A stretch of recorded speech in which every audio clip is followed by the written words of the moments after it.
What's up, everyone? Welcome to another edition of Beyond the Pit, where there's Star Wars and then there's everything else, and this is the Everything Else series. Again, we have pulled in some of the Sarlacc dudes. I am your host, Darth Moocher. We got Scott Solo. What's up, nerds? And we got Grand Admiral Franz here with me. Hey, y'all. And For a very split second, I thought he was frozen. Oh. Me? Yeah, you. Yeah, right. My internet's We're here great. to do, I'm at Marco's house. Yeah, right. Yeah, sorry for that. For back issues, though, I've had some internet issues, but we're here to spin the wheel yet again for another random topic of Beyond the Pit. So, Big money. Any further ado, let's spin the wheel. Wait. Uh-oh. He broke the wheel. Oh, man. All right. All right, here we go. See, it has sound on my end. I don't know why you guys Yeah, can. we get nothing. And Come on, Harry Potter. Oh, boy. Oh! How much time we got? I know, right? Marvel MCU. That's going to be fun. It was right next to The Office, too. I was kind of getting excited. Either one was cool. Either one was cool. So this is Marvel MCU. This isn't comics. I mean, we could compare the comics to what the MCU did, right? But this is like the last, or Marvel in general. We can make it Marvel in general, too. Yeah. I think the movie's good.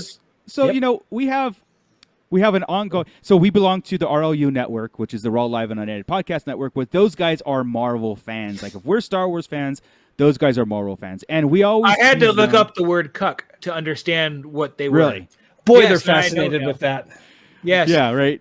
Well, that's it. They're Marvel cucks, and now I understand. So, thanks for teaching me, guys. There you go. So we get a lot of rivalry. And the only reason that's rivalry is because Star Wars is always in the now and Marvel is always in the now. That's the only reason. Because, again, there's Star Wars and then there's everything else. And Marvel's right there with them, man. Yeah. Oh, Marvel's in the everything else. But yes. Yeah, it's right there with them. To me personally, I like Marvel. But I'm a DC. I like DC better in the comic version. Yes. For sure. Marvel kills it in the movies. There's hands down, no question there. I mean, there's no debate. So, any of the RO you guys want to come out, there's no debate there. Don't worry about it. We're not trying to fight that. Yeah, they beat DC, and we're all DC guys. Yeah, right? and all DC guys. Your Marvel movies won. Take it easy. 100%. Okay. Yeah. We like them too, so. Take your W over DC. Exactly. I recently just finished, again, a marathon, 22 films, started from Iron Man to... Well, I did it in movie release. I like movie release ordered rather than chronological, to me, no matter what. I just like it because sometimes you go forward and you go back a little bit and it explains more. That's how we saw it live. So we witnessed it, and I want to witness that again. So I know there's a debate on how to watch the films, Yeah. I've been watching them all right now. Funny that this came up and I'm watching them random. There is no rhyme or reason. I watched Endgame, and again, I still don't love Endgame. Then I watched Infinity War just to be happier because I do. Infinity War is okay except for the end. Right? I think the end was crap. But I really I like the fun ones. I love the Thor movies. The fun ones are fun. The ones my go-to are Guardians. Oh, if I had a go-to, I would just watch Guardians 1 and 2. Like I'll go Ragnarok and Guardians 1. Ragnarok is fantastic too. My go-to are the first two Captain America movies. I watched First Avenger the other day. First Avenger and Winter Soldier, man. I love those two movies. I will tell you what. Now, when the MCU started, when they started with Iron Man, Thor, Captain America, right, going through the stuff, Chris and I, we were at the midnight shows on most of these, right? We were doing it, and there was a point where I was like, you know what? I'm kind of tired of the origin films. Like, I'm getting tired of them. Like, it's like, where are we doing with? I didn't know. Maybe I just was naive. Maybe I didn't know about the plan. About the whole Thanos and all that stuff because I didn't start coming until later. Now that you say this, I do remember, Marco, and it's about to get sad here. This is when you stopped going to some midnight shows right in a row. And it was me by myself in line for quite a while. Aww. No line talk, no nothing until the kids started coming up, and then the kids would come with me and hang out. Oh, I think our last one was either Indiana Jones or it was Superman. The first one you missed was Hulk. Well, that's kind of a worthy miss. I don't know why I remember it. Incredible Hulk. The Incredible Hulk, right? Incredible Hulk with Ed Norton. Yeah, that's the better. One. Yeah. Was it a midnight or was it just a general show? Oh, I was in that damn line all day. We're going to, yeah, at the mall. Yeah. I hate that theater. I might have been going through a whole life-changing thing too then. With those yeah, perhaps. Yeah, Fair I wasn't in a very nice place right. For a good 5 years there. But it is weird. Yeah, right. But for some of those films, it didn't really always feel like you should be in line for a long time. You know, at the time. I think when I started getting back, it started like hitting me again was honestly Age of Ultron. That's really when it started hitting me again. Like, oh, the plan is moving forward. I see this is so I didn't really like Civil War. I didn't really like them. Captain America is the first time I saw it. The first time. But watching it now through the whole thing, I'm like, yeah, I love it. I love it, especially with the Disney Plus series that's going on. Yeah, you know, with the Falcon and Winter Soldier. It revitalized Captain America's storyline just because of the after effects on that. The TV stuff is better than the film stuff. Period. It's really, really good. But you can draw things out and really get in depth on one set of characters. Yeah. Where in the movies you really have to share time and an ensemble, right? Thor has to share with Loki and everybody else. Iron Man sharing with Pepper and not much though. Iron Man's pretty much by himself. But Captain America with Bucky, there's a lot of sharing going on in these movies. Oh, Captain America's whole third movie is an Avengers movie. I mean, correct. He did not Civil get War, a third movie. Yeah, Civil War. He did not get his own movie. It was all Avengers, and that's why that's my least favorite of the Captain America movies. But there's something about the. I don't know. It takes me back to like the Indiana Jones thing, where it's in the 1940s, he's fighting Nazis, he's doing his thing. It's go America. That's the golden age right there. And then the Winter Soldier. That moment, if you're not a comic reader and you don't know who the Winter Soldier is, that reveal that it's Bucky after all this time, I mean that's a real good kick in the nuts right there for Captain America. It's a great film, and then the way they turn SHIELD into Hydra after all this time. It's like great. Speaking of that, how they did that with Agents of SHIELD. Oh yeah, in the movies.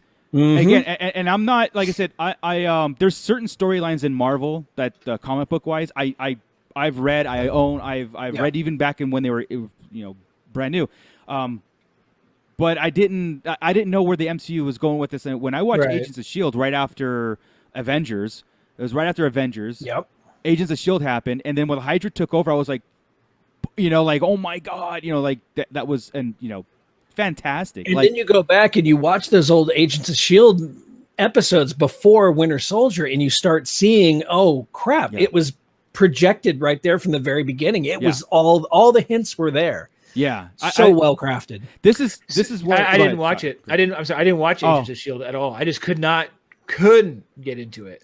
It's funny because every season of Agents of SHIELD, the story changed. Halfway through, they're always on a trajectory, and then halfway through the season, something happens and the show shifts, and it keeps it fresh. So every season, you've got basically two major stories happening, and just when you're about to go, I'm checking out, something happens, and it's like, oh god, what the hell? I thought they were going to go into like X-Men Mutants kind of stuff, which it kind of almost did at one point. But oh my god, I had a thought, and I was just gonna talk about something. I forgot. Well, I was gonna see. That's what Marvel does, right? It's like it blindsides. It can come or go. Yeah, it's an afterthought. What was weird? I stopped seeing. The first one I didn't see in the theater was Guardians. I didn't see Guardians of the Galaxy 1 in the theater. Me neither. Really? Me neither. Yeah. I Marvel movie, and I missed it. Opening day. It wasn't on purpose. It was just, I think it was, it's out. Okay, I'll go see it, and then I forgot to go see it, and then now it was out of theaters. It was like that. Same. I wanted to see it in theaters from the very first trailer. I'm like, okay, now this looks interesting, and I went and saw it. I saw it 3 or 4 times in the theaters. I actually took my dad to see it because I thought he'd get a kick out of it. He sat there through the whole movie. He's like, what the hell is this? He did not get it. It didn't really? sit with him. But it grabbed me immediately. Yeah. Well, see, when I saw it at home, right, because that's where I had to see it, I was like, oh man, what an idiot for not watching this in the theater. That was really good. I said, I'll definitely see number 2. And guess what happened? Did you skip that one too? I forgot it was out and missed it again. And really? I was like, I didn't see either Guardians movie in the theater. Wow. Yeah. I missed the first. In fact, it was Dark World, Guardians, the first one, and probably Winter Soldier. Yeah, Winter Soldier I didn't see in the theater. I think that's it. I saw all those. Yeah. Again, it was like too early. For me, with those, especially those, it was too early in the MCU to be like all in. I think. Because the only tie-ins at that time were the after credits. You know, it was like this build up to the Avengers, the Avenger Initiative, and all these things. You know, and it's like, okay, because Iron Man 1, 2, and 3, like boom, boom, boom, came out. You know, like I mean, but it became it became. You knew it was building something in all the Iron Mans because they started bringing in all the other characters.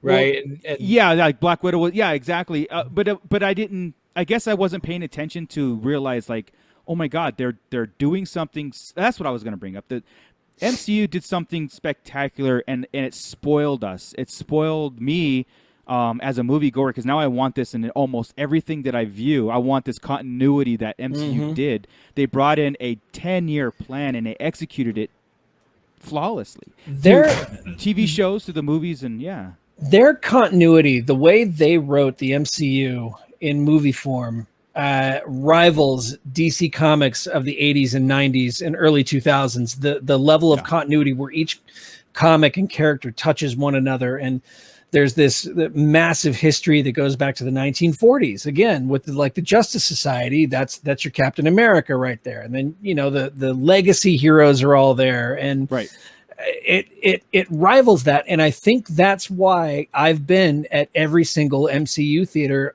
or MCU movie almost on opening day. I have not missed a single one of them because it brings back that feeling I got reading those DC comics of my youth. Marvel comics not so much, because I mean I've read all of the stories that I've read every comic. It's just like the Marvel comics don't grab me. They don't have that same continuity and flow. The characters don't either. Like even as a kid, the characters. Spider-Man was the only one that grabbed me as a kid. The only one. I hate Peter Parker. I think in the comics he's just a dick. He's old Peter Parker is just a jerk. Yeah, he's a sarcastic. He's the lighter version of Deadpool, right? He's the he's not the potty mouth. He's really sarcastic. He always was, Yeah. But he was the only one that as a kid that I really gravitated towards. And as a kid, I didn't know the difference between Marvel and DC. Yeah. No, they're just superheroes or superheroes. Right? Exactly. It didn't matter. You did have to notice they didn't like talk to each other. No, but Spider-Man has amazing friends and super friends. They didn't collide. Exactly, but I just didn't. I just thought it was just a There was no competition. It wasn't like it is now, right? But at the same, it's funny because at the same time you say that though, Spider-Man did appear in Transformers comic number 3. And then the Transformers appeared in the G.I. Joe comics. So technically Spider-Man exists in the G.I. Joe universe. Marvel and G.I. Joe and Transformers are all linked in a way. And then Mask. And then... Those were DC. But there was a crossover between Mask and G.I. Joe. So yes. Only in about 10 years ago. But still, then that brings this all one world. Then it's all one world. It's all connected. Because they had a Matt Tracker figure, even didn't they? Yes, that's what I mean. 10 years ago, they did the Matt Tracker figure. Yeah, because I remember you telling me there was a crossover of some sort. On that. And then they did Marvel versus Capcom, meaning all the Street Fighters. It just goes on. They did a Marvel versus DC too, twice, right? Yeah. They did the one where it was like straight up Marvel versus DC, and then they did the amalgam universe where they took them and kind of blended them together, where you've got like Bat Wolverine or something like that. Yeah. And it was Doctor Strange Fate. The versus one was fun. It was during that time when I forgot who was drawing it, but when they were really bulbous muscle type stuff, right? Like if I recall, like when they overdid the muscles. Was it Lyson or you're thinking Liefeld? You're thinking Liefeld, aren't you? Liefeld. I know that came from Marvel. George Perez did a couple of the covers, so and he's straight up superhero. I mean, that's Crisis on Infinite Earths artist right there. He's great. But you're right. There were some of them that were like those. Like really overly rounded. I can't think of the picture off the top of my head, but I know there was one in there. I always go, what the hell is going on in here? Who drew this? Yeah, but 90 straight up 95 Luke Skywalker. Yes, that's exactly right. It's the power of the Force, Luke, in there. Yeah. what I'm wondering, like, okay, so now we've got the Disney Plus launching the Phase 4 of MCU. We got the slate of Phase 4. You know, we got the Doctor Strange, we got the continuation, the Ant-Man, She-Hulk. What was it? The Ten Rings one that's coming out, which I'm not. Shang-Chi and that one. I was like, okay. Yeah. Abomination is in it, I guess. From Hulk, right? So look, I want the continuation of this 10 Rings, right? That I read an article with Fahey about was it him that talking about it? The hints that they had dropped. That how needed is they can come back and revisit something from the very beginning of the MCU, right? And now that they have all this stuff behind it, that helps Shang-Chi, because now you're like, oh, the subtitle and the Legend of the Ten Rings ties it back, and that helps people get in there and say, oh, maybe we'll get some information. You know, it ties it back. Now you know it's connected to Iron Man. We're going to see the Mandarin in this one, the real Mandarin. And how many people do you think paid enough attention? Just we call them muggles, you know, just a basic regular fan are paying them that much attention, because I mean, yeah, you're right. I didn't even realize that the 10 Rings were a thing, and I've read all this crap. It's like I forgot that they were in Iron Man 3. Well, I saw it. Yeah, exactly. There was a meme somebody shared, and it said it was like 3 different movies where it had the 10 Rings symbol. One too. He did. When did he say about the 10 Rings? They had him in the very beginning of Iron Man 1. Right. The guy had a tattoo of the 10 Rings. The one of the terrorists. Oh, okay. Yeah. Cool. And then I think in Ant-Man there was a symbol or something. I mean, it was like, again, the Muggles, and I missed it. Apparently, I missed it. Yeah. Everybody missed it. All right, even RO, you guys missed it, okay? Because they couldn't talk about it. I see the Shang-Chi movie not doing as well as the others, because they're kind of, and maybe I'll eat my words on this. Maybe it'll do great. I don't know, but they're relying on this history of this 10 Rings thing to draw people in, and I hope at least that's the way I'm perceiving it. I hope I'm wrong. I hope that it's a movie that stands on its own and brings people in. Well, the appeal of Phase 4 is not there for me. No, the sex appeal of I'm gonna say the sex appeal because I get you. You don't have these characters like Captain America, Iron Man, Thor, and I mean maybe Thor. You don't have these household names to project the next 10 years of this. Now. X-Men and Fantastic Four. That's where it is. Now, if this is the low period, the bridge to that, it'll be just as epic, I believe. As soon as you put the X-Men in the MCU, you have the next 10 years everything changes. Phenomenal. Yeah, everything. I can honestly say that I think it's whatever's going to happen in the post-credit scenes. That's what's going to drag. That's what's going to interconnect everything. We get Black Widow here in a week, I think. Now, what I hear in Black Widow, yes, it's an origin, and yes, it's projected the next Black, like you said, the sister or whatever. But this is what I hear. Okay, I don't really look in too much, but what I hear is Black Widow, something in it, either a villain or whatever, is very important to kick off the next 10 years of MCU. Isn't that the same person that was trying to get the other Captain America? Oh my God, the agent. Oh, right? What's her name from Seinfeld? Julia. Julia Louis-Dreyfus. Yeah. There you go. Yeah. Yeah, because the character we're talking about. Yeah. It could be, and that's why I'm like I'm excited to see Black Widow. You know, I'm not excited to see it, but I'm gonna see it.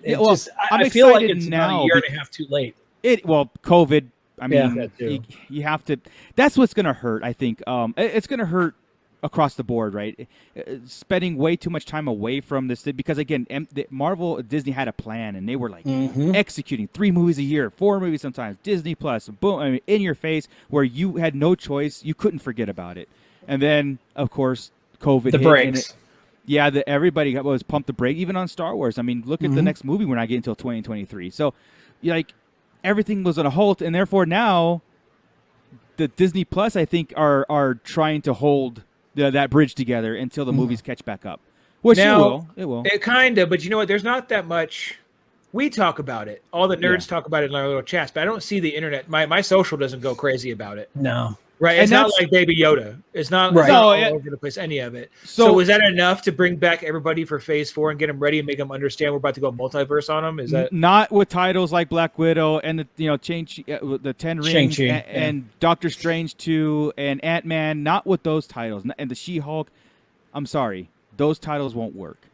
I think Doctor Strange is probably the closest you're going to get, but I think where it's really going to draw it back in is the new Spider-Man movie. Spider-Man. Yeah, that's the one. Any new Avengers.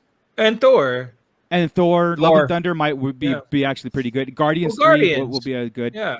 But those are flagships down the line. And again, until you bring in Fantastic Four and X-Men, I think that's what the household. That's the handoff. That has to be the handoff. Thor and Guardians to those guys. That has to be the handoff. It's just funny because we're looking at all these new movies and we're saying, these aren't going to. They're not interesting enough to draw in the crowd and whatnot. But the ones that are the ones that were past movies. Thor, Spider-Man, maybe Doctor Strange in a way. We're still relying on those old characters because they haven't hit us yet with a new character that stands out. Correct. I still haven't finished Doctor Strange. Really? I have got. I love that movie. I have tried to watch that movie so many times. I try to start from the beginning. I don't like to watch a movie later on and watch it a quarter of the way. I can't get through maybe 3/4. That's probably the most I've got through. Wow. The only one. I don't know why. I just can't. I like that movie. Yeah. It's so funny, because that movie has such a world impact to it, like a danger that it's like, where are the Avengers in this whole thing? You know what I mean? Shouldn't they be here? Yeah. I mean, you get Civil War happening and everybody shows up, but you actually have a world-altering end of times event, and it's just this dude. Yeah, with his with his necklace. You know why I think Civil War? Maybe that's my problem. It's just not working. That's what it is, Scott. That annoys the hell out of me too. It really does. Yeah, I like Cumberbatch, man, but this that's annoying, and I'm just like, wow, it doesn't grab me. That movie does not grab me at all. It's not bad. Yeah, I actually I like him when he's with other characters. I like him in Thor. I like him in Avengers. It's not. I like him and Iron Man's banter back and forth is fantastic. Mm-hmm. Oh yeah. And I love when Thor goes there, right? Yeah. I love that, and he throws Loki makes Loki fall for 32 minutes or whatever the hell. Good stuff. Yeah. It's funny. I was listening to an interview with somebody again about the MCU, and it is. You cannot get Chris Hemsworth and Chris Evans in a room together. In an interview, and people they will not interview the two of them together at all. And it's like, what the hell? And I'm reading this interview with them. They're two good friends. They'll just start making jokes. They'll just screw up any interview that they're in because they just want to joke around with each other and mess with the interviewer. So that came out of nowhere, but that's neat. It is, yeah. I like the camaraderie. It makes their chemistry on screen a lot more interesting.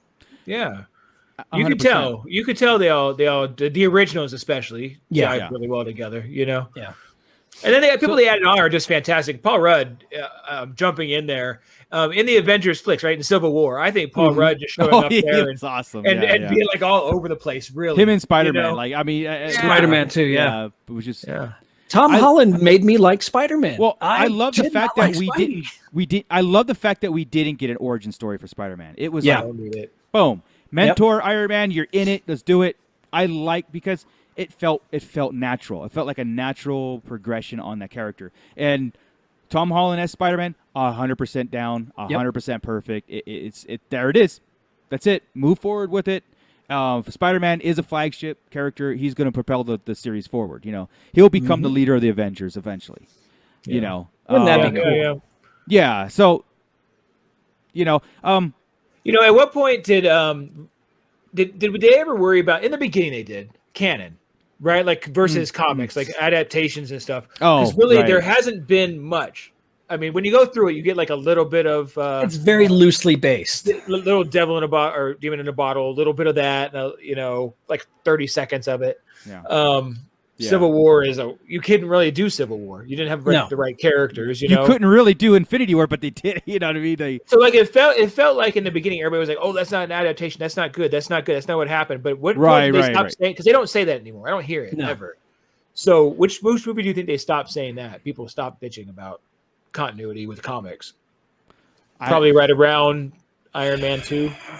Maybe, because I mean, Captain America stuck pretty closely to Captain America's origin story. Well, the origin stories I thought were good. Once they started straying away from the origin stories, right, getting into, like I said, the Avengers, Age of Ultron, Civil Age War. of Ultron. Age of Ultron was the one. That was the one. That was the last one that I heard a lot of people really pissed that it didn't follow the think about it. Even the twins weren't. In the comics, the twins were Magneto's kids, and then this was like so. Very okay. So that was one of the main things about the MCU and why it worked is because they came. I think the fans came out first and said, "This is an adaptation. This is another." That's why they call it the MCU. You know, a whole cinematic universe, and you have your comic universe. So you're 616 or whatever, right on that side. Yeah. You have your MCU. Exactly. So you have these two different worlds because when I thought, okay, so remember when I remember the day, Chris, I was at your house, and when we heard about Thanos coming in, I remember us talking about it as Thanos is mentioned a rumor, and I'm all, if Thanos comes in, that means he's working. Because I'm thinking in my head. That means he's doing everything for Lady Death or Death, right? And then Infinity Saga. But I go, but how are you supposed to do when the X-Men and how you don't have Adam Warlock? How is this like? Because that story, the Infinity Saga and comic form, I don't think could be done in that way, that identical. Like I don't think it could be. It'd be too confusing. You have the internals in there. I mean, you have so much that it's ignored. And it worked in the cinematic. Like as I know, like you were talking about Endgame, how it was kind of like whatever. But I don't know. I don't understand. I don't know how else they could have done in the whole Infinity Saga without how they did it. Yeah. Because they didn't have half the characters weren't even licensed yet. I still think the reason I don't love those last two movies are because there was no consequence at the end of the first. It was a cop out. So when they all came back, I didn't give a shit because for the year or two or whatever it was in between, I didn't care. I knew they were all coming back. They all had sequels. I know. Yeah. Everybody disappeared. Yeah. They already had planned. You already saw a trailer for the new Spider-Man movie before Spider-Man came back to life. I saw. I'm sitting there watching Infinity War, and all of a sudden the snap happened, and everybody's all and cry. I'm all like. I'm going like, are you kidding me? These guys all have movies coming out next year. I mean, or come out like, what? Are we dumb? In my head, I'm thinking this. Yeah. And of course, you're right. They just undid. There was no, besides a couple people dying, it was just really no. When Stark got stabbed, I was like, oh, this is the best thing. Yeah. Ever. And then I said they're gonna go for it. They're taking out Tony Stark. Iron Man's gone. Good for the balls on you. Yeah. Yep. Oh, you didn't. You snapped away Spider-Man and Black Panther, who will have movies coming out in the next 6 months. Yeah. Yeah. Get out of here. And this is my argument with. Okay, I'm gonna bring this. It always goes back to Star Wars, right? This is my argument with Rise of Skywalker, where I'm all boasting about no consequence. Star Wars is so good because no consequence. We're bringing back the Emperor, huh? What do you mean bring back? And the way they brought him back, I was like, but do consequences count for villains? Palpatine, not, dude. Palpatine. No, Misa back. Do people care when a good guy dies? That's a consequence. Yeah, absolutely. Right. When a bad guy dies and comes, that's not a consequence. It's a reward. You're right. You're right on that. You 100%. Yeah, Luke you kind of almost expect Luke is it. Dead. Right? So, Qui-Gon dies. Qui-Gon's dead. Han dies. Han's dead. Do we get to see him again? Sure, they're ghosts, but they're not really. But not back and functioning and going back to work on Monday. There's a consequence. So the good guys dying, there are consequences. The bad guys dying and coming back, which they always do, is what it is. Now in the MCU, it's different. Nobody dies. They'll figure out a way to bring besides back. Tony Stark and Black Widow. And So far. Right, that's true. Wow, that's happening. See, everybody's coming back because now we do time travel and now we can change reality. Now we have a TVA that can plug variants. So all we did is change Robert Downey Jr. to somebody else. That's all you got to do. We pulled him out of this world to go into our world. Oh my God, dude! That's the whole point of this show. Is so it is, isn't it? Actors. It is, isn't it? we're gonna have a variant of Captain America and a variant. It's all the multiverse of madness. It's all that stuff that's building up. If they do this, I might be emotionally invested out. Yeah. I might be, because as we were talking, and I was like, oh, here's the next wave of Avengers, the new Avengers or the Dark Avengers or X-Men and Fantastic Four, bringing in Fantastic Four villains. I was all in on the next 10 years of that. If they start with this whole bringing back Iron Man and he's whoever, a different actor, a female, whatever it is, if they start doing, and all of a sudden we got the Avengers as were, but different character because of multi, I think I'm out. Like emotionally invested. That would take me out. Yeah, I would watch, and I think I would be done discussing. I think I'd be done like really. I would be okay with certain ones. Miles Morales for Peter. I think that would be a cool way to do it. Yeah. That would be like the only real solid way right now in the MCU, because Peter's so young. In order to get him in there. But Zac Efron showing up as Iron Man would not work for me. No, at all. At all. Exactly. Like I said, if they do that, because again, that's what I think took me out of comics in general, was just the lack of consequence. Well, the whole Infinite Earths and the multiverses, and that still to this day takes me out. So now I enjoy comics as, here's this cool little chapter. I'll read this. Okay, cool. On the next one, nothing happened. And no continuity. So don't get me wrong. I loved all the Crisis events. I mean, the Crisis on Infinite Earths and all that. But they did generally come back to, here's one main universe, and let's go from here. Then they F it up again. And again. Exactly. And again. And again. And again. Exactly. So as that, it is a very good possibility, like I said, like setting that up. But I just hope they don't do that. I hope they just continue what... Oh, Scott, you haven't watched Loki this week. Damn. No, I haven't. No, I'm going to sit down and watch it. I have one big problem with it, and I'm going to get into it. So we'll talk off air here. Yep. Yeah. It's about consequences, and it's driving me nuts. All right. Yeah. I'm gonna you guys actually pretty good. you spoiled another episode for me, and honestly didn't spoil a thing. I still enjoyed it. Well, this one is... Oh, no. What I'm going to say wouldn't spoil it. It's just about the bombing. Cool. The bombing last week, right? Yeah. What happened with the bombing, Marco? The timeline straight. Oh again. Yeah. Where's all the nexuses? Where it happened? That was gonna take 3 episodes. I was sure, to fix the fucking timeline. Oh, sorry. They pulled to me. I know this has changed, but they pulled a Lois and Superman.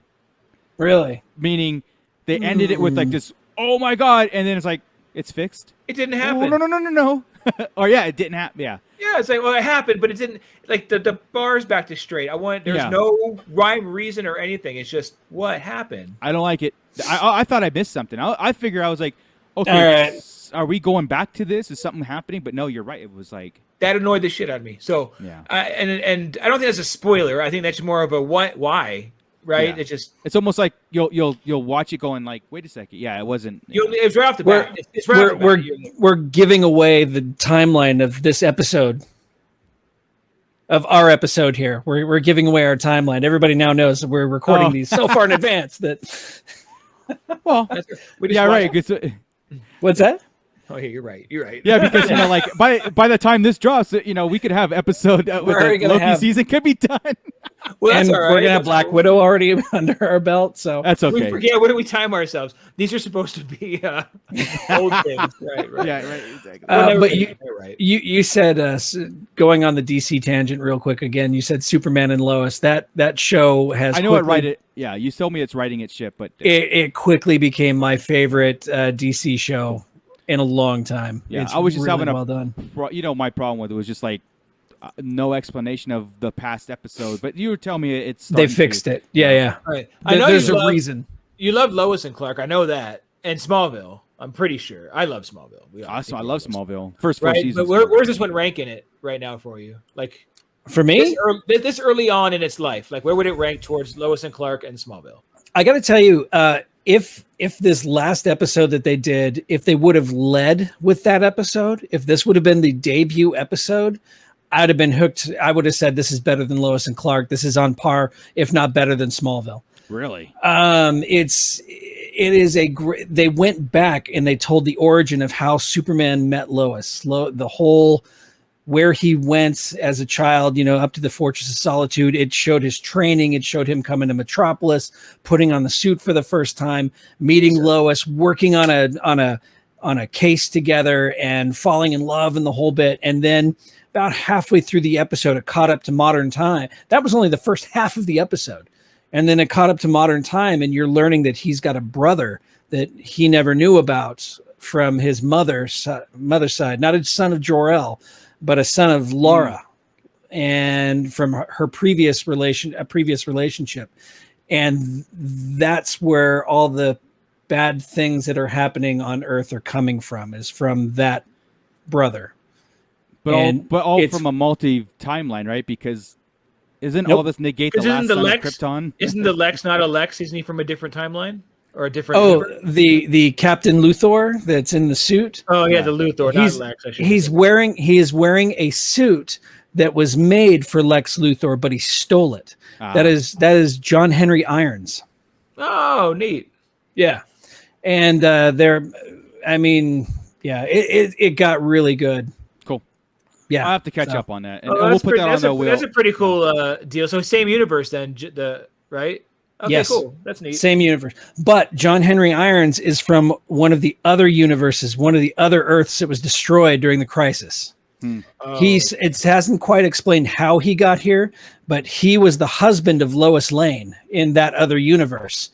And Superman murdered her on live television. And that's why he's on this Earth trying to kill Superman. Man.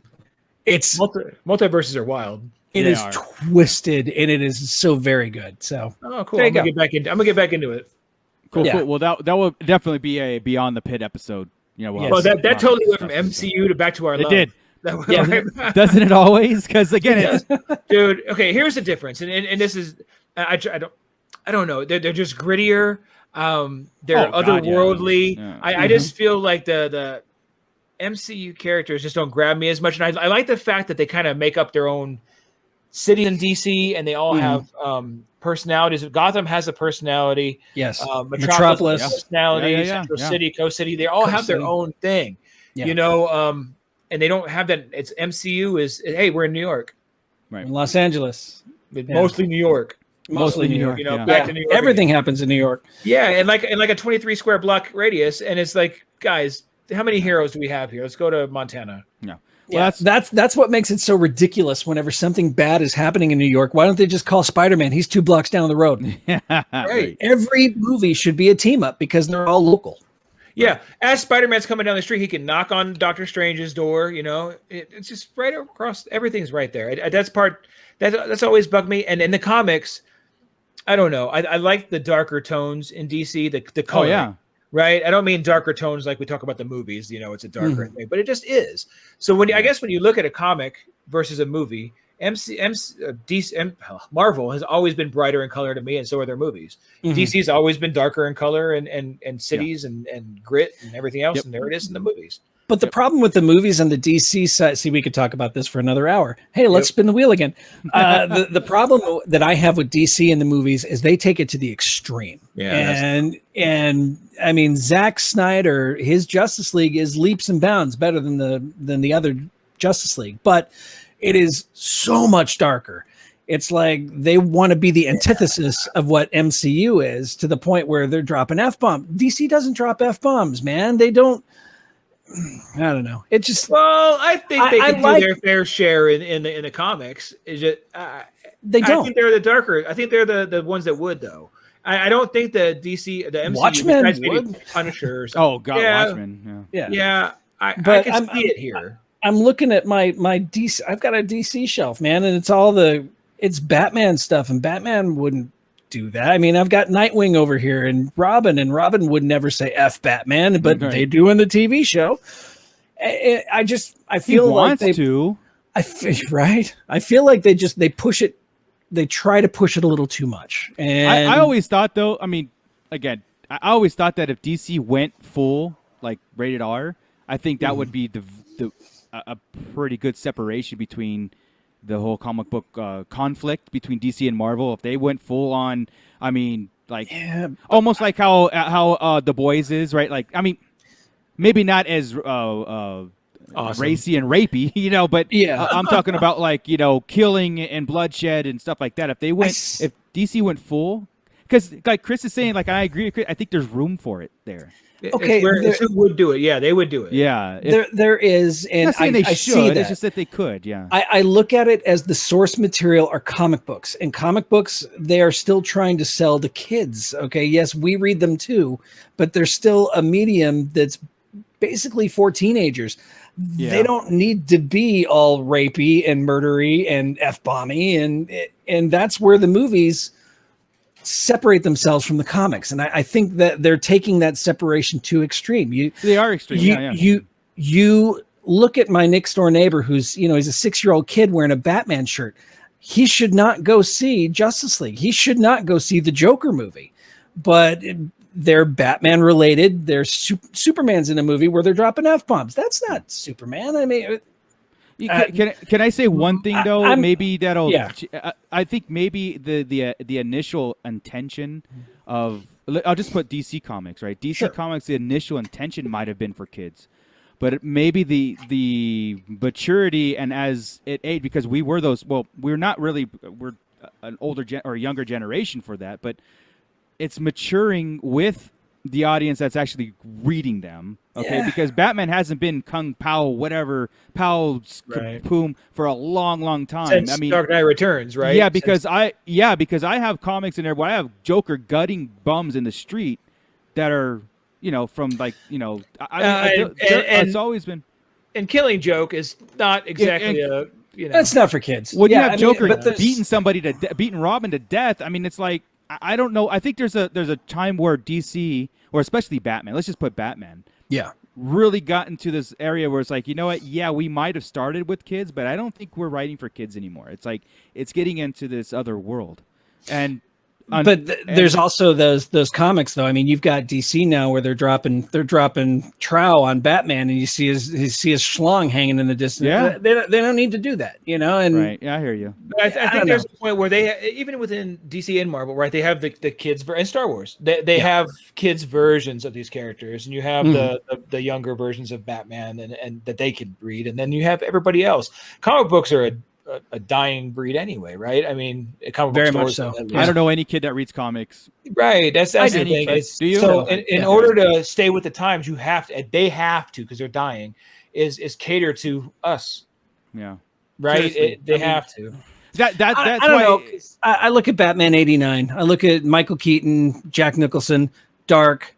Joker's not gutting people in the street. He's shooting people for sure. He's got to be a villain, but it kept the darkness without going over that extreme. There was still a little camp to. I mean, it's a dude in a bat costume. Well, I didn't find it dark. Campy. It was just literally nighttime all the time. I didn't find it like dark as in like. But Scott, like dark, you're right. What the campiness is starting to bleed over to Raw. Being a little bit too dramatic, and I personally that's for me, and I know it's just me. So, but I'm also like that kid that's like, or kid. I'm also that adult, but like this, it works in the Batman world for me because I've matured. Either one does. I'm okay with campy too. I'm okay with. Remember, I like the Schumacher Batman movies. I do, and they're campy as hell and they're crappy as hell, but they're cool. They're comic book movies to me. Those are very comic. Those to me are like if DC was MCU, right? Yeah. That's yeah.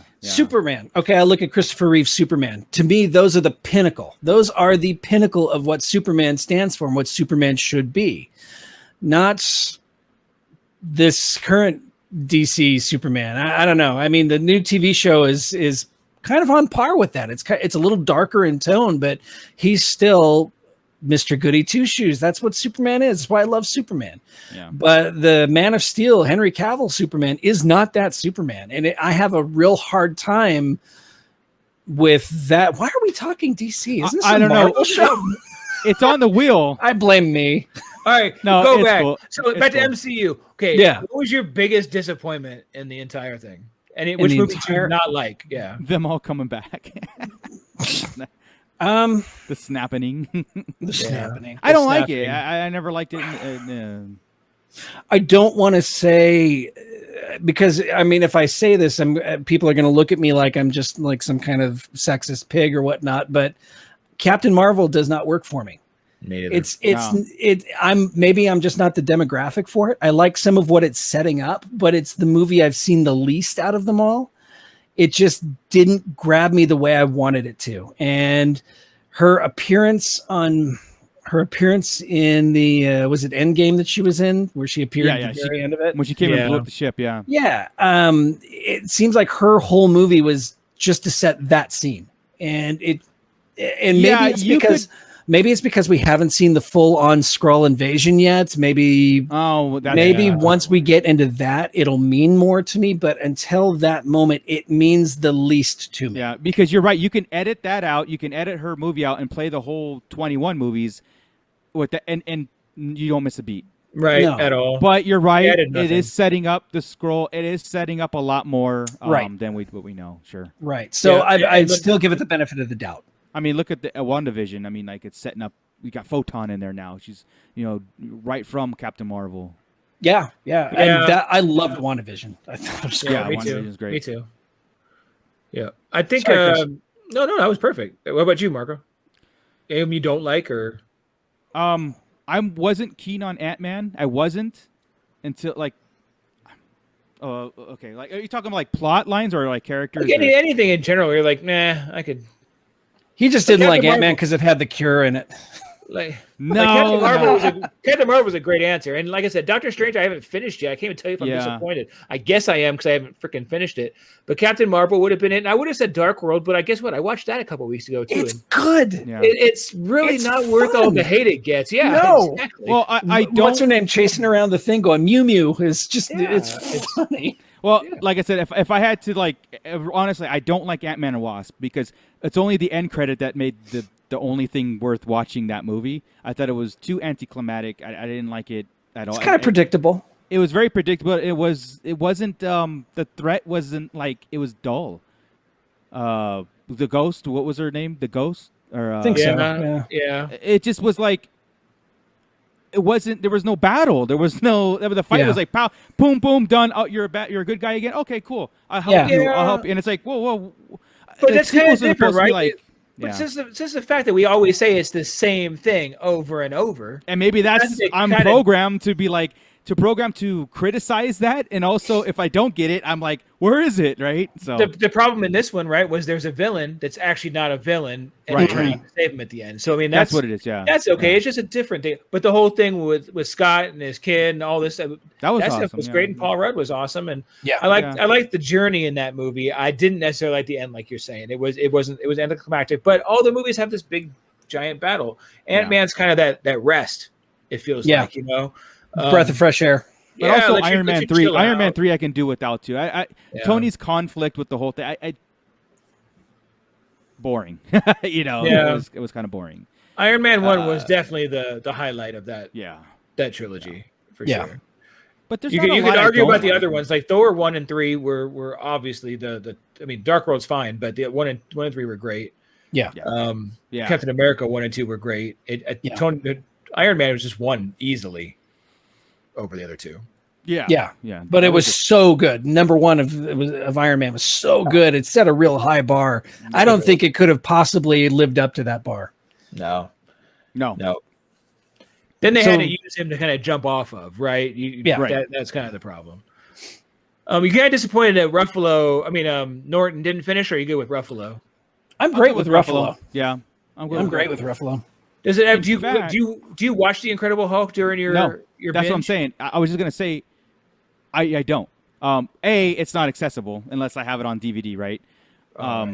It's not on Disney Plus. No, it's not. It's a Paramount or Universal. Two, if you jump right, because again, we're familiar with the Incredible, we're familiar with his origin story. Besides Black Widow taking him in and all that whole thing, or finding him. Oh no, that was. No, this is early on. Yeah, that was it. Again, you've had the after credits with Tony coming in. Only to the general. To what's his nuts. Yeah. So you don't miss a lot if you don't watch it. Which I'm saying, you don't miss a lot if you don't watch Incredible Hulk. You just don't get his origin. Yeah. I mean, I guess not. And you really don't need the Hulk's origin. Yeah, when I do my binge, I don't even watch Incredible Hulk, and it's flawed and it's seamless. It's just he's in it, and maybe because I've watched it before, but I don't remember a lot of it. I kind of makes you one. Go ahead. No, you do. I was going to say, it kind of makes me wonder what other origin stories you could cut out, and it would just still play kind of flawlessly or seamlessly. I mean, do we really? Obviously, you don't need Doctor Strange. Obviously, if you can enjoy it, you don't need Doctor Strange at all. And I like him and all the other stuff.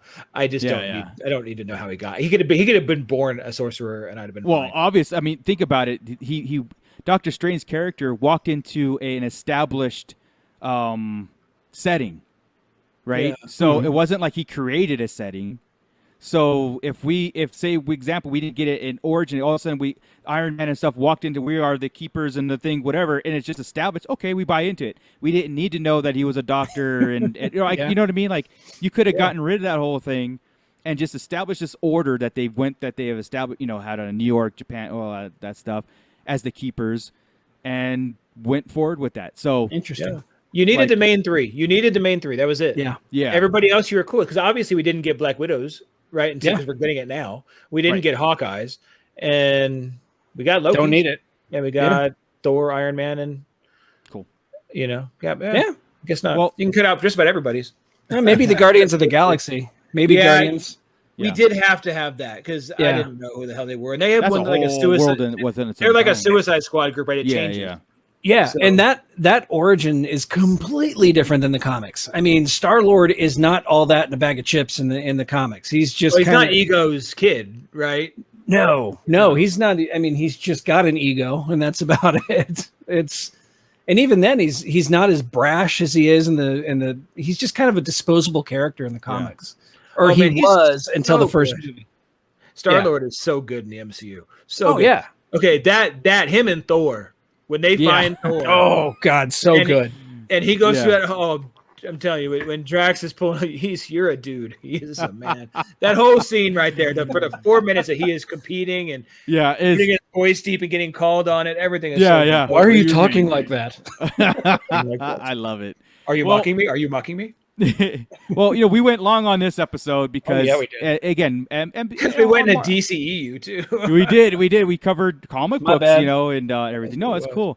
But let's end it, and let's save more talk for the next Beyond the Pit that we're going to be doing, and we'll either spin the wheel again, or if everybody is listening and has suggestions, please leave them in the comments so we can get to those suggestions and something that we haven't covered or want to cover, and so everybody can join in the conversation, because this is a lot of fun to step out of Star Wars just for a little bit, because we live it. There's Star Wars and there's everything else, and this is the Everything Else series. So with that, thank you guys for joining us, Scott and Chris. I appreciate it, and keep it nerdy.